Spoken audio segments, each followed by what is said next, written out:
నమస్కారం ఘంటారావానికి స్వాగతం. ముందుగా ప్రధాన అంశాలు.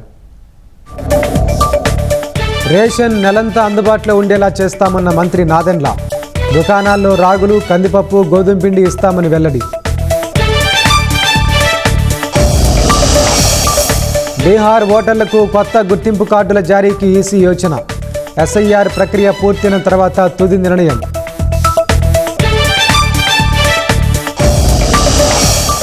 భారత్లో తయారైన వస్తువులనే ప్రతి ఒక్కరూ కొనాలి. స్వదేశీ మంత్రాన్ని మరవద్దని ప్రజలకు ప్రధాని మోదీ పిలుపు.